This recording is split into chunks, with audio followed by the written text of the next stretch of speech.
Hello, hello. Welcome to Work It Out Wednesday. My name is Liz Montigny. I am your Ziegler life coach. I help you go from daily chaos to simplicity so you can love life. As you can see here, I have a lovely guest today. She is DeSantis, and she is going to talk to us about a simple but profound message that she has in her book, Love and Care for the Marginalized, 40 Meditations, Spiritual Outreach Reflections for Catholics, okay? And I wanted to share this today for a few reasons. Those of you who have been following me and tuning in, you know I talk about legacy and gratitude and taking action. And here's a really simple way to do all that. And we're going to talk through it as we talk to Anne about her book. So a little bit about Anne. I met her on a wonderful webinar about living our faith in the workplace. And that webinar was hosted by the St. Raymond Nonatus Foundation, which Anne is the director of. So Anne covers and has her hand in so many amazing things that I'm going to let her do an introduction of herself. So take it away, Anne. Tell us about you. Oh, thank you so much, Liz. I really appreciate the opportunity to be here with you and with your audience. And I'm a wife and a mother. And I live in the greater Philadelphia area, in the suburbs outside of Philadelphia. I'm a Philadelphia native. I've been married to my husband, Angelo, for our anniversary is actually this week. We're married 32 years. And we have two adult daughters that are in their early and mid-20s. So I was a homeschooling mother for years. I was a teacher by trade. I went to school and got my degree in secondary education. I taught for a few years after I graduated from college. I got married, I had children, and then I decided to homeschool. So I was home with my kids basically for almost 20 years because I homeschooled them from preschool all the way through high school, through grade 12. They entered into college, did very well. And then when I was coming out of that time in my life, I got involved in 50 plus, we'll say, 50 plus modeling and acting, not just commercials, just, things in the general area where I live. And then from there, I got involved as well in working for and with a religious organization. And that's the St. Raymond Nonatus Foundation for Freedom, Family, and Faith, because I'm a third order Mercedarian. And a third order Mercedarian is a prayerful, active member of a religious order. And with that said, the St. Raymond Nonatus Foundation, where I work as director, what we do is we help families in crisis, families who are affected by divorce and separation, and just all the different crises that families can, go through and experience. And so if anybody's watching and they want to learn about that part of what I do, you go to the website, which is nonatus.org, and you can just learn about the services that we offer. We are a nonprofit. We're a 501c3 headquartered in Philadelphia. Now, also, you were mentioning about my book. I did write a book this past year. It's called Love and Care for the Marginalized. I'll hold that up. That's the shorter title. Of course, there's a longer one. You said 40 Meditations, Spiritual Outreach, Reflections for Catholics. It's a very small book. It's easy to read. And what it does is that it offers for 40 days, you get a quote from either a pope, saint, religious leader.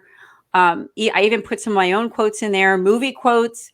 Now, the religious leaders are mostly Catholic, but then I did put some other ones that are outside of the church, offering some really good, valuable life lessons, and then weaved it into what we believe as Catholics, too. So it's also a good evangelization tool for someone who's not inside the church and wants to, see the value that we can see in some writers, authors, religious leaders that are not Catholic, that still have some really wonderful life lessons and things that we can follow to get closer to Christ and make the world a better place. Yeah, that is beautiful, Anne. Thank you for that. I knew there were, when I saw you on the webinar, I just had a hunch. I'm like, there's more going on to Anne here. So I needed to reach out to you. And turns out we have a lot in common. I have a theater background too. I homeschooled our 3 boys last year. And actually our 12th wedding anniversary was on the 15th. So, oh my goodness. Yeah, congratulations. Like us, right? So yeah, I love I love the simplicity of this book, as you said. Excuse me. It's basically the way the page is set up is just giving kind of a reflection on the action that you can take and a prayer as well. And then there's a quote too to reflect on. One of the quotes that I love is, "Nobody is so poor he has nothing to give, and nobody is so rich he has nothing to receive." That's from St. John Paul II. And how true is that, right? Yes, it is. Yeah. Absolutely. Yeah, absolutely. So tell me a little bit about, we have this world right now that there's just so much chaos going on. And sometimes it feels like, how can I make an impact?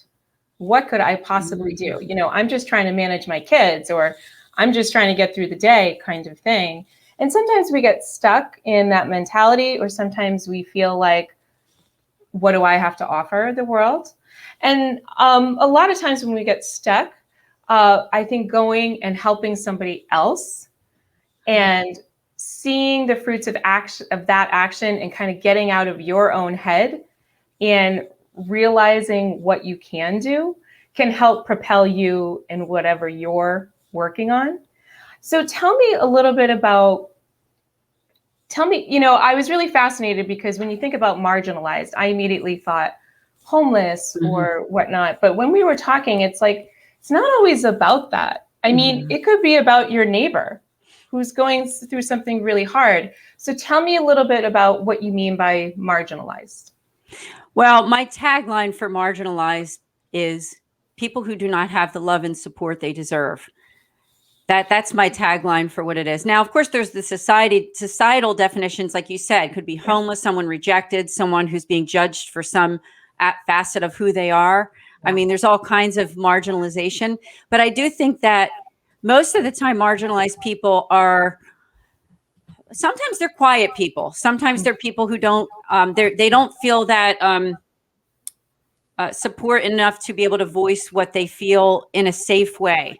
And we've all been in those situations, it could be in your family, it could be in your neighborhood. You ever be in a group of people, like maybe they're outside talking, and there's usually one very sort of more dominant personality who's doing most of the talking, most of the communicating, and most of the sort of dictating about the direction of the conversation.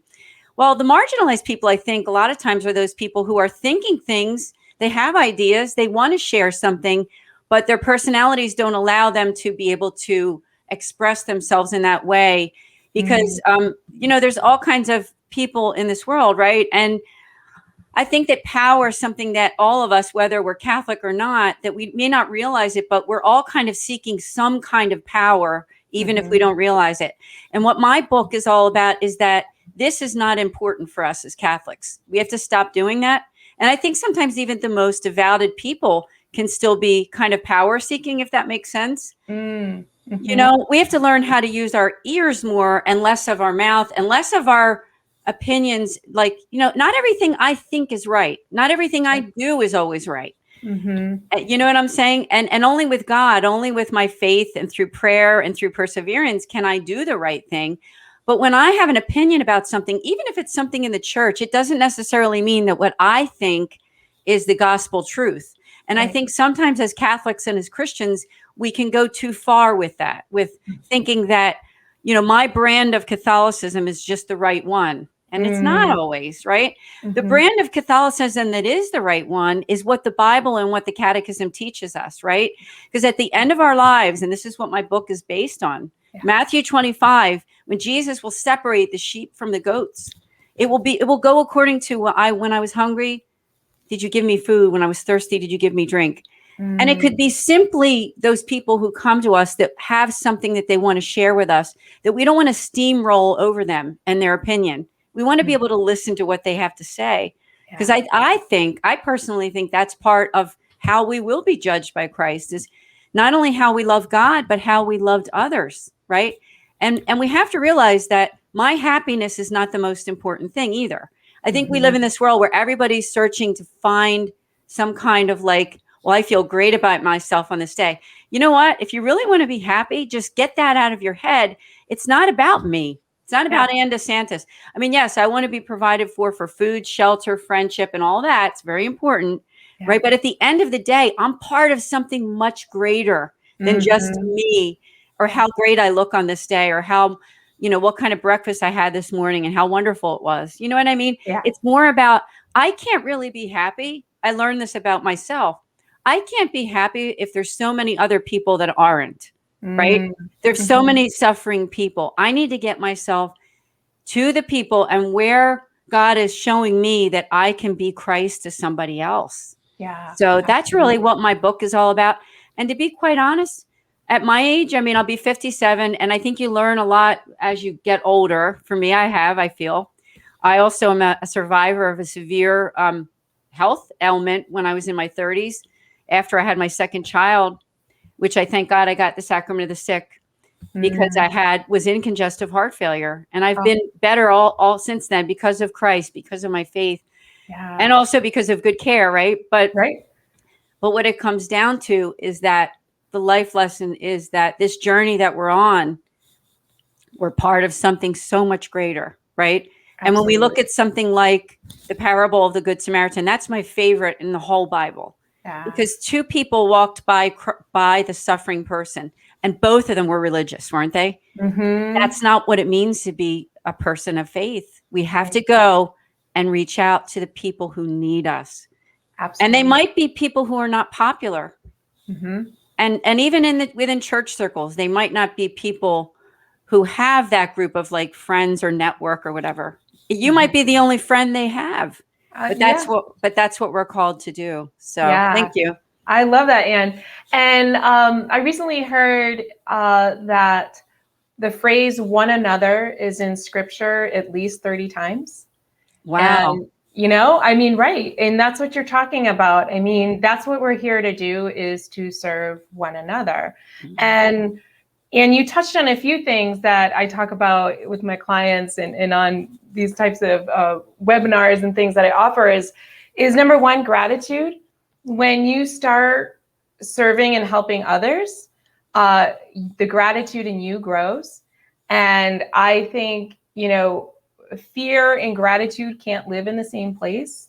So if you are struggling with, feeling like you have no control over anything because of what's going on around you, start to look into what you can do, what you do have control over. And that is these types of things, like who can you help? Who can you serve? And what is your mindset around that? So I love how you explain that.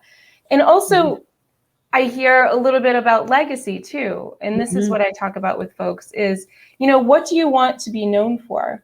Okay. When you leave the room or this place, what do you want to be known for? And I think having a better sense of what that legacy is and what you want to exemplify in the world can just help you make simple decisions throughout your day. When you're faced with any choice, is it taking me closer to or further from who I want to be or my goal? And so I hear all that in what you're saying, and I love that. So also too, for us Catholics who are listening, this is corporal works of mercy. Look that up, right?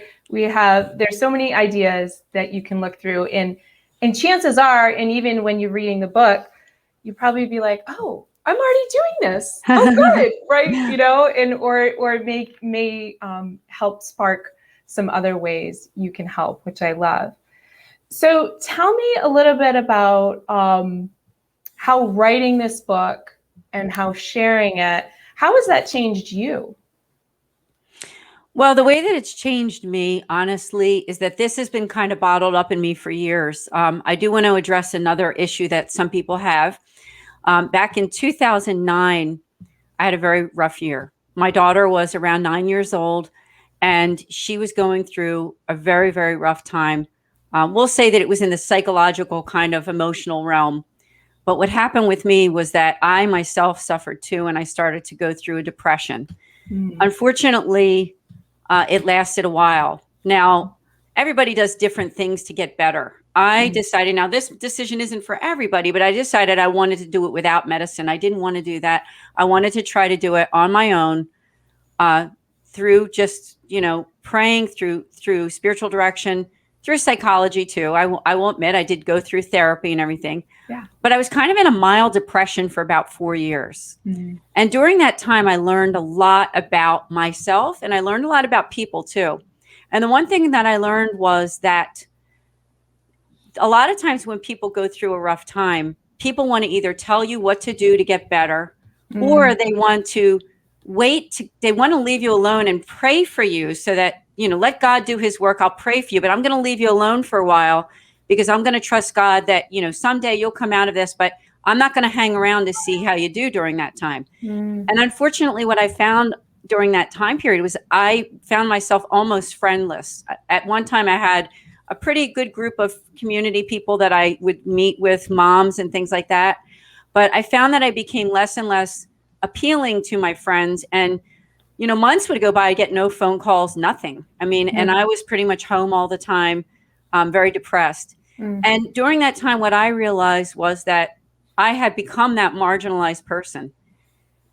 Through nobody's fault. I'm not blaming anyone, but I did come out of it. And the way that I came out of it was I was looking for a spiritual director and had asked everywhere. I asked my seminary, I asked friends, nobody knew anybody. And so I went through a Catholic directory and found this monastery, called it, and then met my future spiritual director.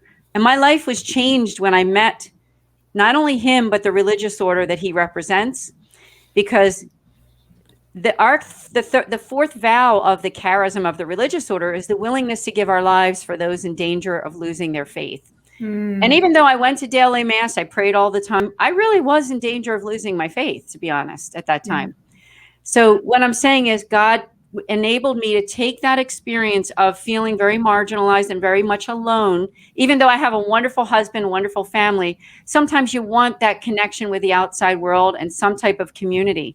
And as soon as you use the word I'm depressed or you share yourself, you're not that person that people look up to anymore.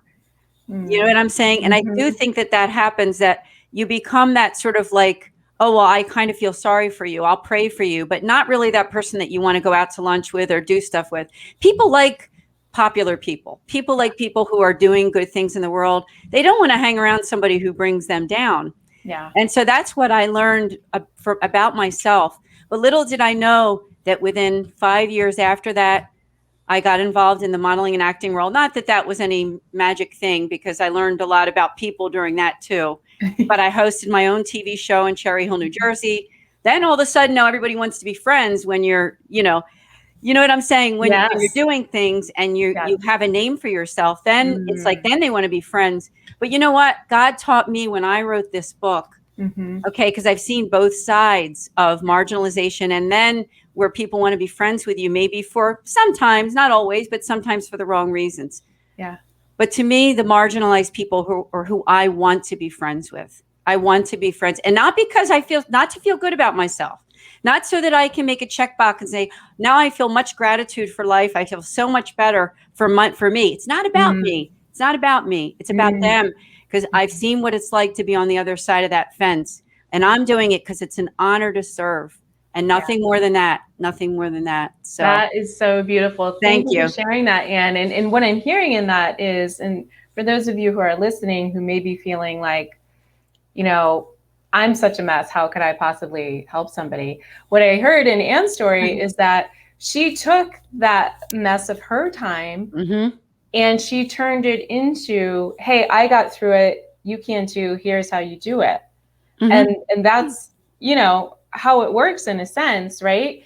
And I love that. And I also loved what you were sharing in terms of your story. I've been reading a lot of Dr. Caroline Leaf, and she talks about, don't use the label of I'm depressed. You're depressed because of something that happened to you. And how do you work through that mess and get to the other side? And I love that. And I love how you now see that you're going to serve the marginalized, because that's who you were. And I've seen it. You've seen it and you lived it. And so that's awesome. So thank you for that. And again, I just love the simplicity of this. It's not, when I'm reading it, it's not like, oh man, I have one more thing on my to-do list, and how am I, now I have to volunteer and all this stuff. That's not what it is. It's prayerful, it's meditative, and it's also, this just slips in your bag. Like it's such a, like the perfect little size. And so don't make it complicated, right? We always want to complicate things. It doesn't have to be that way. So if you are finding yourself in this position where, how do I even help this person? And I feel like I need to help somebody, keep it simple, right? And these meditations, help you do that. I had a spiritual director for a short time, a priest, who told me that joy stands for Jesus, others, yourself, right? I love that, right? And, there's a big difference between happiness and joy, which you kind of touched on, Anne. Happiness is really temporary. Joy is more of the eternal. So, of course, in my coaching practice, I'm going to teach you about being your best self, because you want to be your best self for God, and so that you can serve other people. Absolutely. So that's how I think that your self part works in there. But I just love that leading with Jesus and others, and just thank you. Yeah. So that's beautiful, Anne. Thank you so much. Thank you. So how can we find you, Anne? Like, we can get this book anywhere. Like, tell us more. Yeah. Okay. So first of all, I have my own website. It's just andesantis.com. And you can learn about the different things that I do and my ministry. The book is on Amazon. So you just need to key in Love and Care for the Marginalized. It's in paperback, but it's also on Kindle. And I will say it's also in Kindle Unlimited. So if you have Kindle Unlimited, it's free.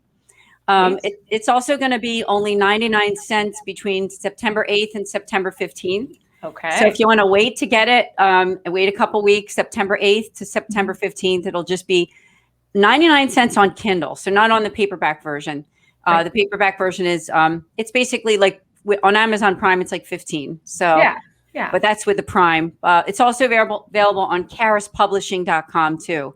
Okay. And you could maybe get a little bit of a discount there if you go through that website. So great. Beautiful. Yes. So we know how to get your book. We know where to find you. Anything else that you want to share with the audience today? Is there something big coming up in your world? Tell us.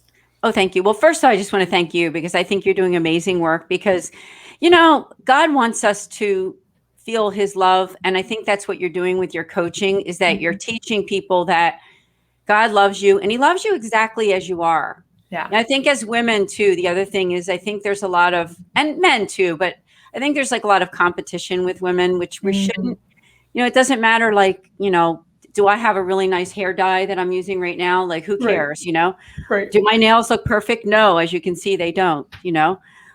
And I'm not saying that physical health and things like that, they're all really important, but I do think that as women, my book is really about, let's focus on here, because all of those other things, like how nice my house is, this isn't even a real background. Okay.